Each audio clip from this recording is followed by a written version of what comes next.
YouTube! It's Sean with Griffin RC Planes. Hey there! In a previous episode, we made some servo adapter plates to allow us to use a smaller size servo in a pre-existing hole that was obviously bigger. And that's nothing new to make an adapter plate. You can either buy adapter plates. Some come with your radio system. Many different people sell adapter plates, or once you make some. Before they were called RC airplanes, they were called model airplanes, and that's because they used to come in a box this big, and it was a bunch of plywood and sticks of wood and balsa wood and blueprints, and you got your glue out and you made an airplane. I never did that, but before they were RC, they were model. So let's model and make an adapter plate. And we made an adapter plate, and during the process, I was cutting a piece of it with the grain, and it snapped off. So we had another one. So we continued on with the build of the adapter plate with the one that I had left at that time. And then we painted over a layer of 2-part epoxy over it to stiffen it up. And when we were mounting it in the wing, we got a few holes off, so we drilled some more holes, and long story short is the adapter plate worked good.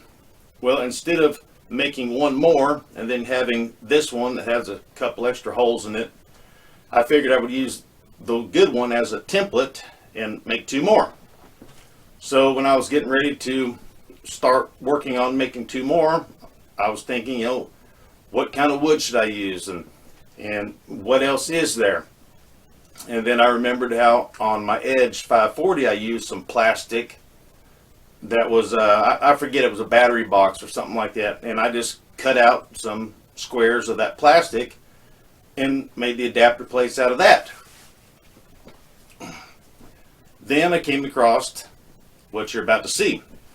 And it ended up working out really well. And it's as strong as this wood. It's as light as this wood. I think it's a really good product, and it's cheap and very common. So let's get going on making 2 adapter plates using this one as a template. Real quick before we get started, this is the pre-existing hole that comes, in the wing. This is a standard servo that one of you guys recently sent me, and I'm glad you did, because now we have it around. But it was intended for this size servo, which is a standard servo. 20-something years ago, this is what you had, and that's what you used. Now you've got all these different flavors. This servo right here in my right hand is twice as strong as this one and uses a third of the electricity. This is all metal gears. This is all nylon gears. This one weighs a third of what this one weighs. It just better and better and better and better. This one's 10 times better. Digital versus analog.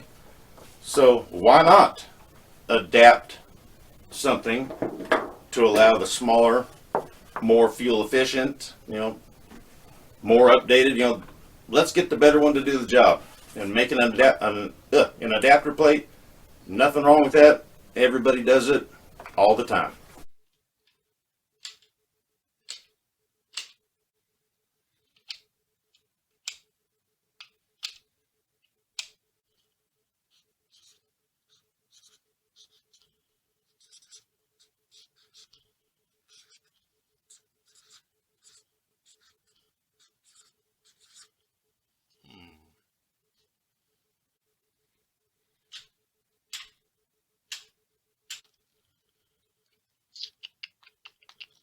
The old only surviving servo mount we have left. Taking it out of the wing. Going to use it as a template. I'm trying to think what other material we have to work with. Got the drawing board out.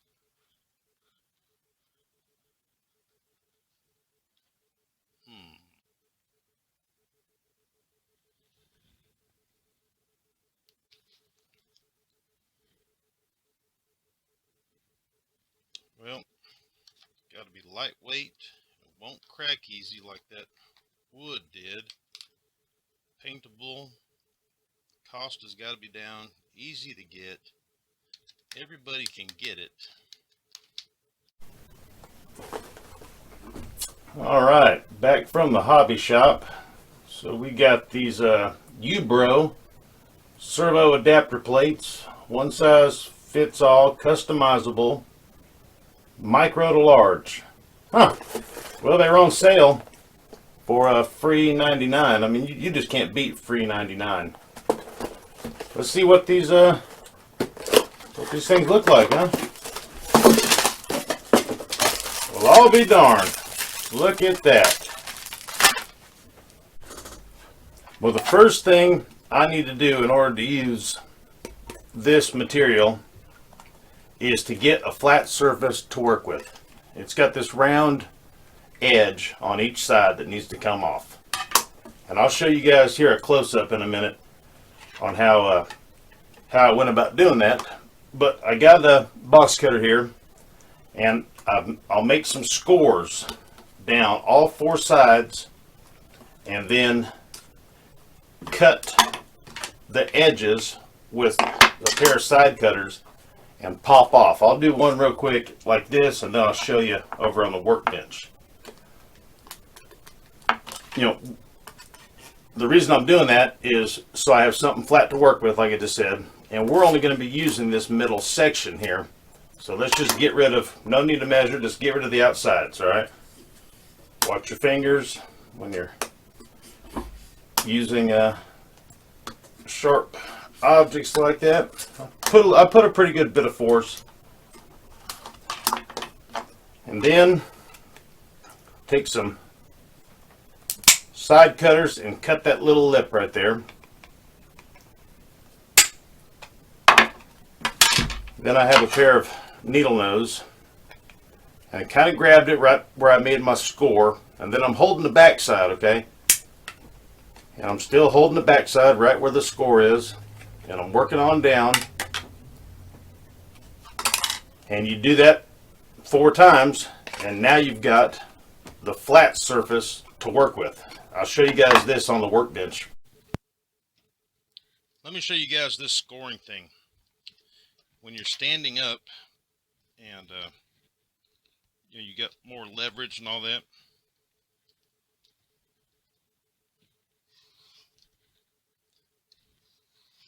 it's really easy to get these things to snap off the way you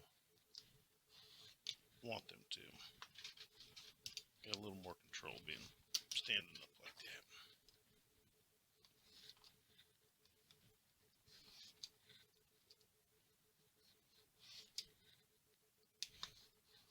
This one right, this side right here is not cooperating. There we go.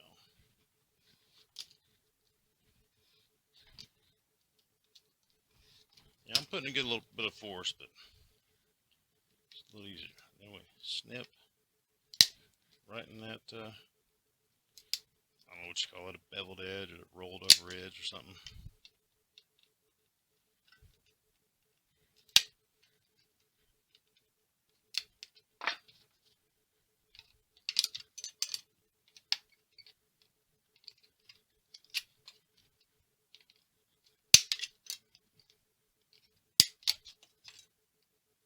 A little easier when you're standing up.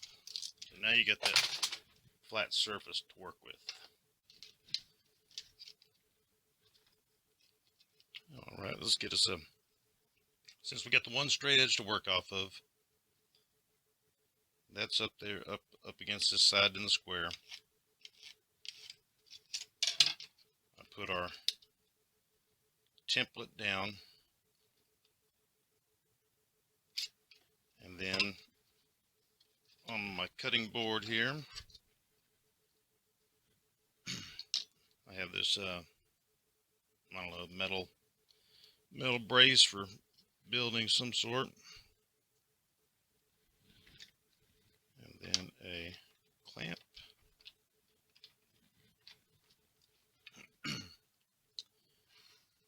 And we want this edge to be really good, so we need to take our time press that button. Hit the other one on the clamp. Wonder if that's one of the U-Bro products. I don't know.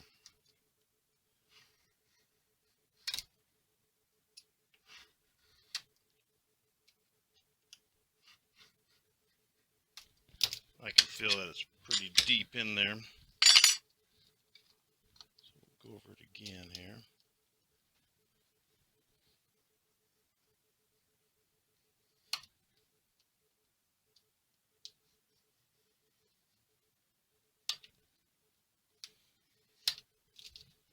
Then go a little slower.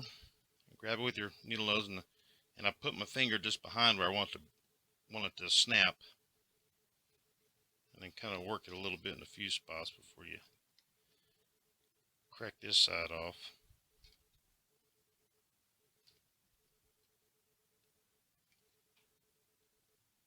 Come on now.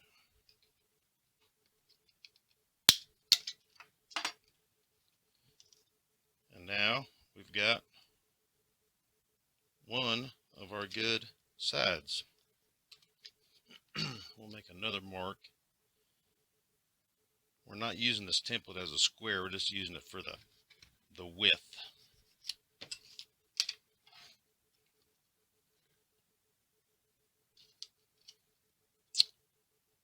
And that's not going to work until we square this edge off. So let's do it real quick. My square was just working backwards on me. Just working backwards. While I'm concentrating here and showing you guys how to make this fully customizable servo adapter tray, just going to once again say thank you for the subscriptions. It's fantastic to gain. I'd have to look at the paperwork. I guess I'll tell you what, I'll flash it up on the screen here in a second, but to gain like 40 in a couple weeks,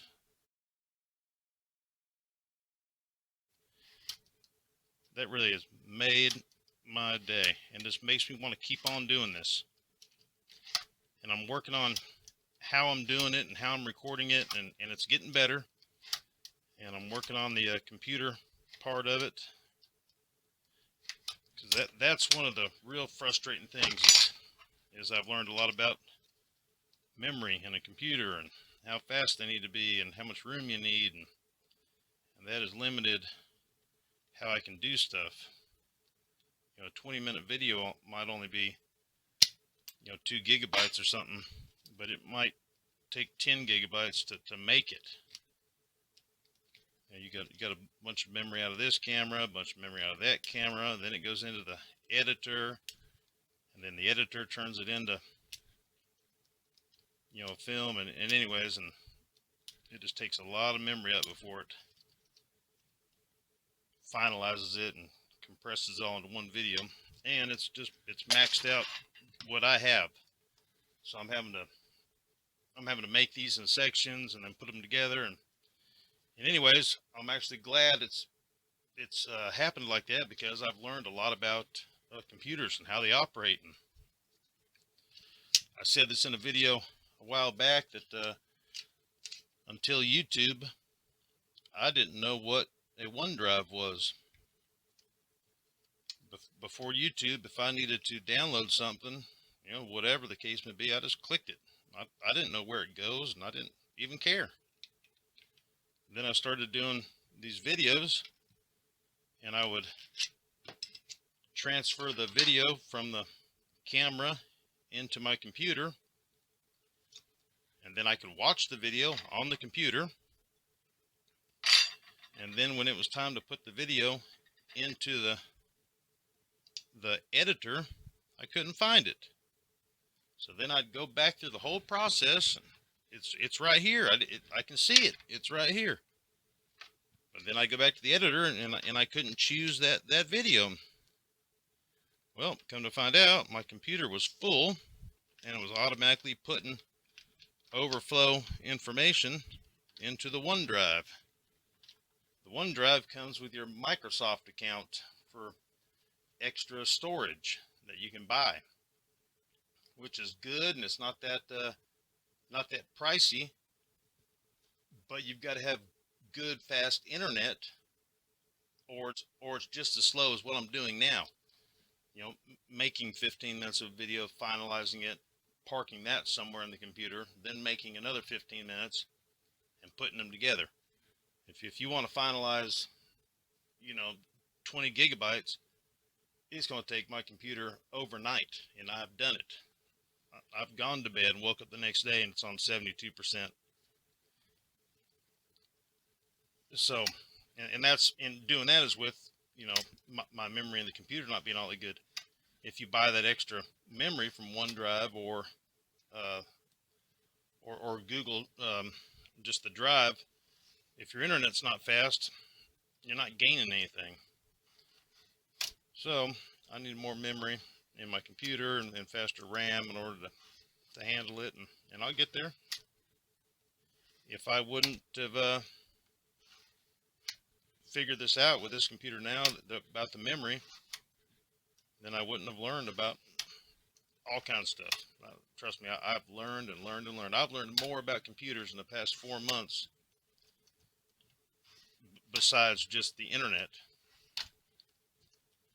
I've learned a lot about computers. And this new one that I have specifically for YouTube, that's all it gets. I'm not downloading a dang thing.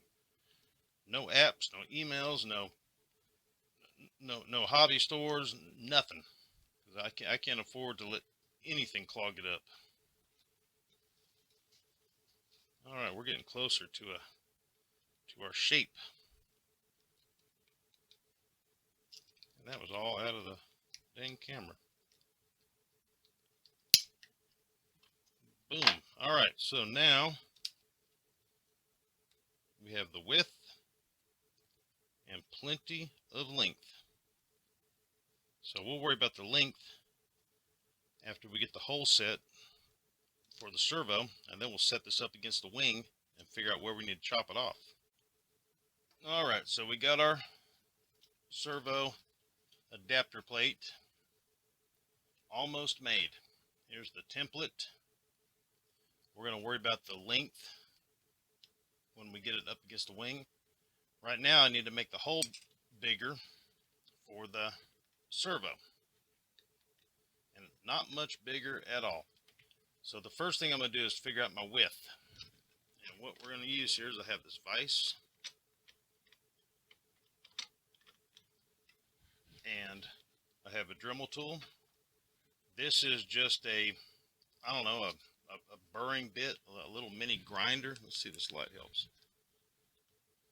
And then I have a little sanding wheel, and I'm just going to go in here and go side to side a little bit, and then test it to see if the servo is if it's wide enough for the servo, and then we'll just go all the way around. That way it's real snug.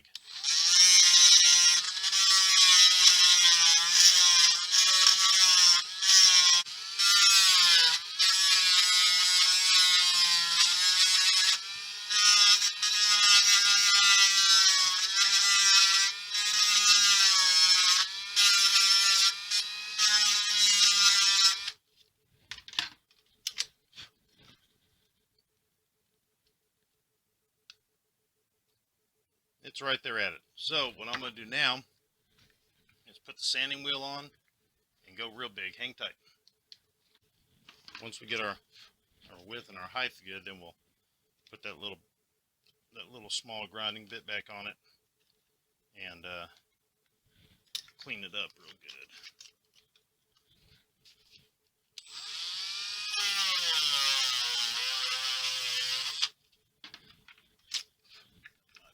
There.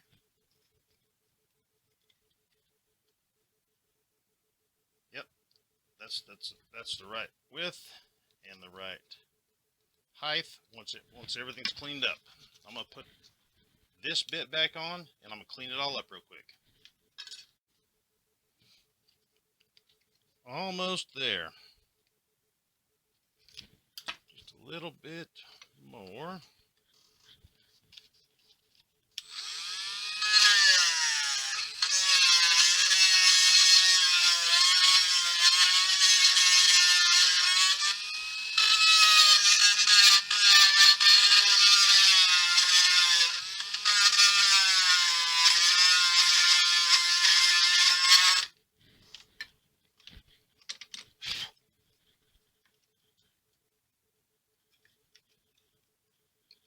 So close, so close. So which side needs more? Kind of looking at it here, I'd say this left side. We can take a little bit more off of it.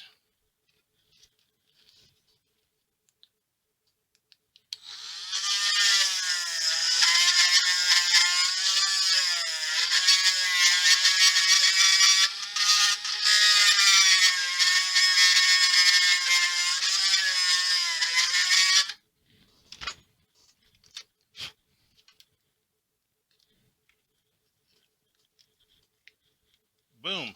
Look at that, guys. Look at that. See the mess I'm talking about? That's why I didn't use any saws or anything. I've already made a dust bowl in here of plastic. What do you think about that?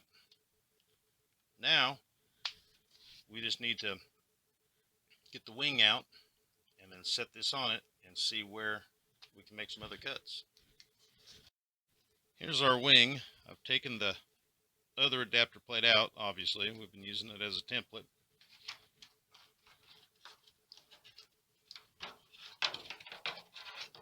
Come on, wires. There we go. Let's run our new one in here. And I can take one of my lights, put it inside. Hopefully you guys can see the wood in the wing. See the difference there? So now you know, like, our adapter plate is just about as long as the wood that's in there. So we can cut this thing just about any length we want, and we still have something to screw to.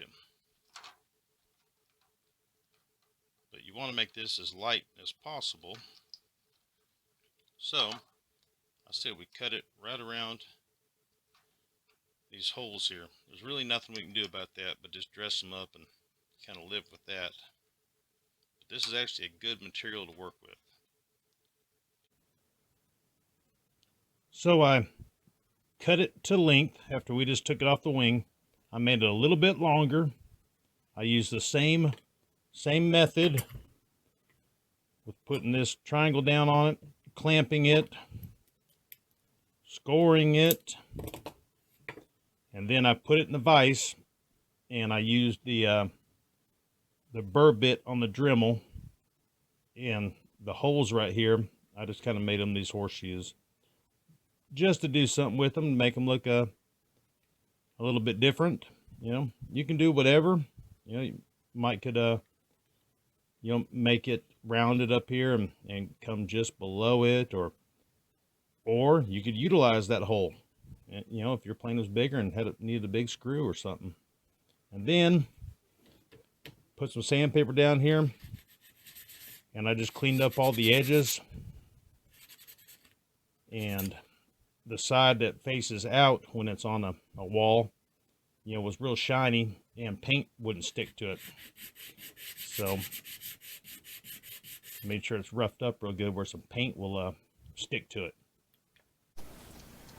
All right, so I laid it up against the wing and I figured out how long I want it to be.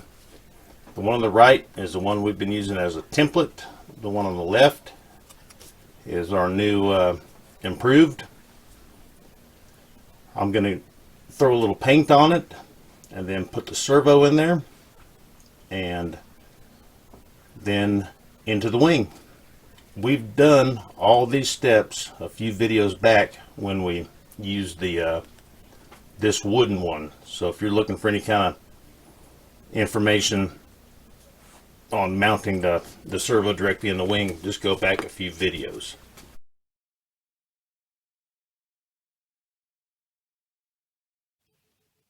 Here's our finished product. I think it turned out really, really good.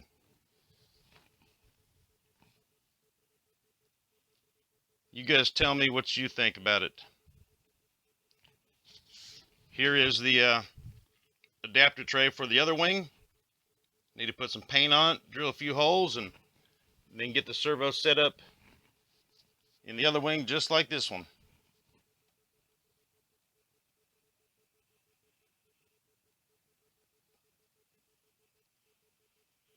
Oh, that's beautiful.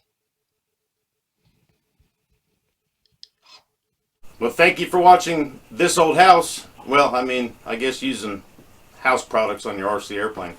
Hey, those light switch covers, I don't know why I didn't think of that earlier. I just happened to have those laying around, and they definitely weren't going to be used in the house. So that plastic is lightweight. It was easy to work with. It just seems to be a pretty good material to use. I've got the match for the other wing. You can see it operating right here. So I'm going to give it a couple thumbs up. Hey, look here, guys. I can't say thank you enough for subscribing. If you haven't subscribed and these videos have helped you out in any way or just giving you a little bit of entertainment, please subscribe. That would mean a whole lot to me. And at 1,000 subscribers, I'm going to give this plane to somebody. And I'd like to do it in the next month before flying season starts. I'm also doing something when we hit 100, which should be in about a week. And that's going to be something from me to you, something out of my personal collection. You know, whoever the winner is, we'll talk and see, you know, what you got going on, what kind of projects you're doing, and I'll hook you up. Well, all right, guys. Hey, until next time, you'll see me here. Thank you.